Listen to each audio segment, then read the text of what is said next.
नमस्ते आदाब दोस्तों, आप देख रहे हैं लल्लन टॉप पर। आज हम बात कर रहे हैं बेन किंग्सले और रिचर्ड एटनबरो की शाहकार फिल्म गांधी की। ये सेकंड एपिसोड है और ये हमारा बॉलीवुड किस्से का सेगमेंट है। पहले एपिसोड में हमने बात की कि गांधी बनाने का प्रोसेस कैसे शुरू हुआ, कैसे रिचर्ड एटनबरो 20 साल तक ये फिल्म बनाने का सपना संजोए रहे, कैसे नेहरू और इंदिरा से अप्रूवल और मदद मिलने के बावजूद गांधीवादी इस फिल्म का विरोध करते रहे। ये सब बातें हमने पहले एपिसोड में देखी। अगर आपने पहला पार्ट नहीं देखा है तो उसका लिंक आपको डिस्क्रिप्शन में मिल जाएगा। अब आगे बढ़ते हैं। इस दूसरे और आखिरी एपिसोड में हम बात करेंगे कि कैसे गांधी के लिए बेन किंग्सले फाइनल हुए, कैसे उन्होंने इस रोल के लिए तैयारियां की और कैसे नसीरुद्दीन शाह और स्मिता पाटिल के साथ धोखा हो गया। रॉयल शेक्सपियर कंपनी ब्रिटेन की सबसे बड़ी और पुरानी थिएटर कंपनियों में से एक शाम उनका एक प्ले चल रहा था, शेक्सपियर का हैमलेट। कलाकार अपना काम कर रहे थे, सामने बैठी भीड़ उन्हें देख रही थी। उसी भीड़ में बैठा था एक लड़का, नाम था माइकल एटनबरो। माइकल जानते थे कि उनके पिता रिचर्ड गांधी फिल्म के लिए अपना नायक खोज रहे थे। किसी गोरे एक्टर को वो गांधी नहीं बनाना चाहते थे। भारतीय एक्टर को लेने में भी मसला था कि उसके नाम पर विदेशी जनता फिल्म नहीं खरीदती। माइकल को अपने पिता की समस्या उस ऑडिटोरियम में हल होती दिख रही थी। सामने स्टेज पर एक एक्टर था, कमाल काम कर रहा था। माइकल ने उसका नाम पता किया, घर पहुंचे, अपने पिता को उस थिएटर एक्टर के बारे में बताया। कुछ दिन बीते। उधर माइकल और रिचर्ड की बातचीत से अनजान वो एक्टर एक और प्ले कर रहा था। प्ले का नाम था निकोलस निकलबाय। 8 घंटे का प्ले था, 4-4 घंटे के 2 पार्ट्स में बटा हुआ। पहला पार्ट खत्म होने के बाद ये एक्टर बैक स्टेज आया, अपना मेकअप उतारने लगा। तभी डोरमैन ने उसका नाम लेकर पुकारा, Ben Kingsley to the door please. Ben stage पर ही खप चुके थे, ऊपर से डोरमैन बार बार बुला रहा था। बेन बिल्कुल भी उससे पूछने के मूड में नहीं थे कि हुआ क्या है। झुंझलाते हुए पहुंचे। डोरमैन ने बताया कि आपके लिए एक टेलीफोन आया है। बेन ने फोन का रिसीवर उठाया।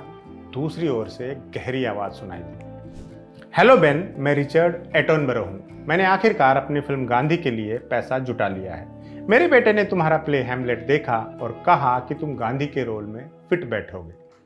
कट की आवाज के साथ दोनों तरफ रिसीवर रखे गए। बेन वापस बैक स्टेज लौट आए, मेकअप किया और प्ले का दूसरा पार्ट परफॉर्म करने चले गए। दिल में एक तरफ उत्साह उमड़ रहा था, लेकिन प्ले भी पूरा करना था, इसलिए उस उत्साह को दबाया और प्ले पूरा किया। फिर अगले दिन से जुट गए मेहनत करने में। फिल्म के लिए बेन किंग्सले फाइनल हुए, लेकिन कास्टिंग को लेकर एक झोल फिर भी हुआ और इसका शिकार हुए नसीरुद्दीन शाह। दरअसल 70s में रिचर्ड के इंडिया दौरे बढ़ते जा रहे थे। उस समय खबरें चल रही थी कि वो लीड एक्टर ढूंढ रहे हैं। चूंकि ये फिल्म एक इंटरनेशनल प्रोजेक्ट था और देश विदेश की जनता इसे देखती, ये सोचकर नसीरुद्दीन शाह उनसे मिले। नसीर को स्क्रीन टेस्ट के लिए लंदन बुलाया गया। उधर इंडियन प्रेस में सुर्खियां चलने लगी, कोई भारतीय एक्टर ही गांधी बनेगा, इस तरह की। नसीर का टेस्ट हुआ, बस उन्हें अभी फाइनल नहीं किया गया, या उन्हें कभी फाइनल किया ही नहीं जाना था। नसीर अपने संस्मरण एंड देन वन डे में लिखते हैं कि बेन को पहले ही फाइनल किया जा चुका था। उन्हें लंदन स्क्रीन टेस्ट के लिए बुलाने का मकसद सिर्फ एक ही था, ये कि इंडियन मीडिया में खबरें चलती रहे कि कोई भारतीय एक्टर ही गांधी बनने वाला है। रिचर्ड की फिल्म को गांधी के देश में विरोध नहीं झेलना पड़े, ये उन्हें देर से समझ आया। हालांकि फिल्म में न चुने जाने का उन्हें कोई मलाल नहीं है। वो मानते हैं कि उस दौर में वो बेन जितने मंझे हुए एक्टर नहीं थे। नसीर तो फिल्म से नहीं जुड़ सके, पर उनके दोस्त को गांधी में रोल जरूर मिला। रिचर्ड एटनबरो ने गोविंद निहलानी के निर्देशन में बनी आक्रोश देखी थी। वो ओम पुरी को किसी भी तरह अपनी फिल्म में यूज करना चाहते थे। गांधी में ओम पुरी के लिए कोई बड़ा रोल नहीं था, इसलिए उन्हें छोटा सा किरदार मिला। हालांकि उनका सीन फिल्म के खास सीन्स में से एक था। ओम पुरी अपने एक इंटरव्यू में बताते हैं कि गांधी तक उन्होंने ज्यादा काम नहीं किया था। उस लिहाज से यह फिल्म उनके करियर की टर्निंग पॉइंट रही। जब नसीर को स्क्रीन टेस्ट के लिए बुलाया गया था, उस वक्त उनके साथ एक और भारतीय एक्ट्रेस थी। रिचर्ड ने नसीर और स्मिता पाटिल का टेस्ट साथ में लिया था, ये देखने के लिए कि वो दोनों मोहनदास गांधी और कस्तूरबा गांधी के लुक में कैसे लगते हैं। हालांकि जिस तरह गुप्त रूप से वेन फाइनल हो चुके थे, ठीक उसी तरह रिचर्ड ने कस्तूरबा को भी चुन लिया था। दरअसल गांधी की कास्टिंग का काम देख रही थी डॉली ठाकुर, जो खुद एक थिएटर अदाकारा थी। कस्तूरबा के लिए डॉली के दिमाग में एक कमाल की थिएटर एक्ट्रेस थी, रोहिणी हट्टंगड़ी। रोहिणी मराठी थिएटर में लगातार एक्टिव रहती थी। डॉली उनके काम से भी वाकिफ थी। उन्होंने रोहिणी को कास्टिंग के बारे में बताया। रोहिणी रिचर्ड से मिली, फिल्म का जिक्र तक नहीं छेड़ा, रंगमंच, अभिनय की कला जैसे विषयों पर चर्चा हुई। रिचर्ड विदा लेकर चले गए। अगले दिन डॉली ने रोहिणी को फोन किया, बताया कि गांधी के लिए उन्हें फाइनल कर लिया गया है। पहली फ्लाइट से उन्हें लंदन पहुंचना होगा ताकि जल्दी से शूटिंग शुरू हो सके। बेन किंग्सले के पूर्वज भारतीय थे। उनके परिवार की जड़ें गुजरात से जुड़ी थी। बस बेन अपनी विरासत से दूर थे। उसी विरासत की अब उन्हें जरूरत पड़ने वाली थी। भारत की धरती पर कदम रखते ही वो समझ गए कि बहुत मेहनत करनी पड़ेगी बॉस। सिर्फ गांधी की नकल करके गांधी नहीं कहलाएंगे, उन्हें गांधी बनना पड़ेगा। इसकी शुरुआत उन्होंने वजन घटाने से की। मछली खाने के शौकीन बेन अचानक से सात्विक भोजन पर उतर आए। धूप में अपनी त्वचा को तपाया, रंग गाढ़ा किया। रिचर्ड से महात्मा गांधी की न्यूज फुटेज मंगवाई ताकि उनके हाव भाव समझ सके।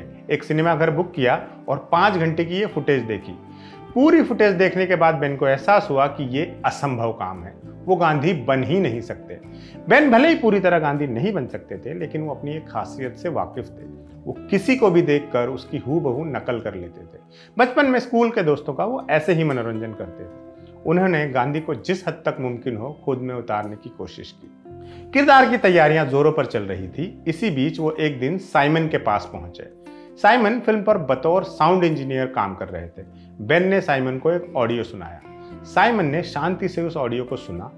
पूरा होने के बाद बेन की तरफ मुड़े और कहा, मैंने गांधी की इतनी साफ आवाज आज तक नहीं सुनी। बेन ने जवाब दिया, साइमन, ये गांधी की नहीं, मेरी आवाज। गांधी की शूटिंग पूरी होने को आई। आखिरी सीन शूट होना था जिसमें महात्मा गांधी का अंतिम संस्कार होता है। रिचर्ड सिंह को हकीकत के करीब रखना चाहते थे। भारी तादाद में भीड़ जुटाई गई। करीब 4 लाख एक्स्ट्रा सेट पर थे। महात्मा गांधी के शव के रूप में डमी को इस्तेमाल किया गया। बेन रिचर्ड के साथ कैमरे के पीछे खड़े थे। कफन में लिपटी डमी को देखकर रिचर्ड को अच्छा नहीं लगा। उनको वो फील नहीं आ रहा था। उन्होंने बेन से कहा, तुम जाकर लेटो। बेन आंखें मूंद कर लेट गए। उनके इर्द गिर्द लोगों की भीड़ थी, किसी बड़े जलाशय की लहरों के समान। दोनों को ही गिना नहीं जा सकता। आंख बंद किए बेन लेटे हुए थे। तभी उनके चेहरे पर कुछ आ लगा। गुलाब की कलियां उनके चेहरे पर आकर लग रही थी, वो भी लगातार। उनके बगल में चल रही भीड़ ऐसा जानबूझकर कर रही थी ताकि बेन परेशान हो, आंखें खोले, गुस्सा हो और सीन खराब हो जाए। लेकिन बेन ने इनमें से कुछ भी नहीं किया। वो जस के तस लेटे रहे। बेन अपने इंटरव्यू में बताते हैं कि कुछ समय बाद चेहरे पर फूल पड़ना बंद हो गए। उनकी जगह चेहरे को गुलाब की पंखुड़ियां छू रही थी। भीड़ ने उन्हें परेशान करना बंद कर दिया था। वो उसकी जगह गाने लगे थे। थोड़ी देर बाद ये गाना रोने में तब्दील हो गया। भीड़ ने कुछ और कदम चले और सन्नाटा पसर गया। बेन बताते हैं कि उस वक्त उन्हें सिर्फ पुलिस वालों के जूतों की आवाज सुनाई दे रही थी। उन्होंने सेट पर असिस्टेंट से पूछा कि हमारे आसपास कितने लोग हैं। जवाब आया, करीब 80,000।